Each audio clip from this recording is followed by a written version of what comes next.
ಒಬ್ಬರು ಬ್ರಿಟಿಷ್ ಕಾಶ್ಮೀರ ಮತ್ತು ಬರ್ಮಾ ದೇಶಗಳ ಪ್ರಧಾನಿ ಹುದ್ದೆ ಅಲಂಕರಿಸಿದವರು. ಭಾರತ ಸಂವಿಧಾನ ರಚನೆಯಲ್ಲಿ ಡಾಕ್ಟರ್ ಬಿಆರ್ ಅಂಬೇಡ್ಕರ್ ಅವರ ಜೊತೆ ಮಹತ್ತರ ಹುದ್ದೆ ನಿಭಾಯಿಸಿದವರು. ಇನ್ನೊಬ್ಬರು ದೇಶದ ಅತಿದೊಡ್ಡ ಬ್ಯಾಂಕ್ ಆರ್ಬಿಐನ ಗವರ್ನರ್ ಆಗಿ ಅತ್ಯಧಿಕ ಕಾಲ ಕಾರ್ಯನಿರ್ವಹಿಸಿದವರು. ಇಬ್ಬರು ಕರ್ನಾಟಕದವರು, ಜೊತೆಗೆ ಇಬ್ಬರು ಒಂದೇ ಕುಟುಂಬದವರು. ಇವರ ಬಗ್ಗೆ ನಿಮಗ್ ಗೊತ್ತಾ? ಇದು ರಾಜ್ಯೋತ್ಸವದ 100 ದಿನ 100 ಜನ ಕನ್ನಡಿಗರು ಸಿರೀಸ್ ದಿನ 58.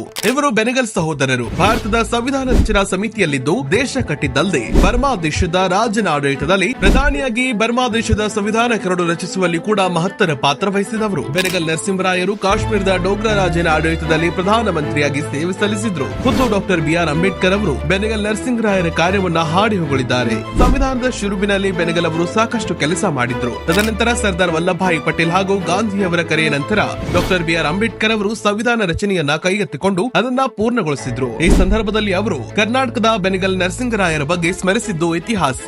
ಇನ್ನು ಇವರ ತಮ್ಮ ಬೆನೆಗಲ್ ರಾಮರಾಯರು ದೇಶದ ಅತಿದೊಡ್ಡ ಬ್ಯಾಂಕ್ ಆರ್ಬಿಐ ಗವರ್ನರ್ ಆಗಿ ಅತಿ ಹೆಚ್ಚು ವರ್ಷಗಳ ಕಾಲ ಸೇವೆ ಸಲ್ಲಿಸಿ ನೋಟುಗಳ ಮೇಲೆ ಸಹಿ ಹಾಕಿದವರು. ದೇಶ ಸ್ವಾತಂತ್ರ್ಯವಾದ ನಂತರ ಕೈಗೊಂಡ ಆರ್ಥಿಕ ನಿರ್ಧಾರಗಳಲ್ಲಿ ರಾಮರಾಯರು ಕೂಡ ಭಾಗವಹಿಸಿ ದೇಶದ ಆರ್ಥಿಕ ಬುನಾದಿಗೆ ಗಟ್ಟಿ ಅಡಿಪಾಯ ಹಾಕಿದವರು. ಇವರಿಂದಾಗಿ ಇಂದು ಭಾರತ ಅತಿದೊಡ್ಡ ಆರ್ಥಿಕತೆ ದೇಶಗಳಲ್ಲಿ ಒಂದಾಗಿದೆ. ಇವರ ಕಿರಿಯ ಸಹೋದರ ಬೆನೆಗಲ್ ಶಿವರಾಯರು ಕೂಡ ಸ್ವಾತಂತ್ರ್ಯ ಹೋರಾಟ ಮತ್ತು ಭಾರತದ ರಾಜಕಾರಣದಲ್ಲಿ ಗುರುತಿಸಿಕೊಂಡವರು. ಇವರಿಗೆ ಪದ್ಮಭೂಷಣ ಕೂಡ ಸಿಕ್ಕಿದೆ. ಇಡೀ ಬೆನೆಗಲ್ ಕುಟುಂಬ ದೇಶದ ಏಳಿಗೆಗೆ ಸಾಕಷ್ಟು ಶ್ರಮಿಸಿದೆ. ಇಂಥ ಪರಿವಾರ ನಮ್ಮ ನಾಡಲ್ಲಿ ಹುಟ್ಟಿದ್ದು ನಮ್ಮ ಹೆಮ್ಮೆ.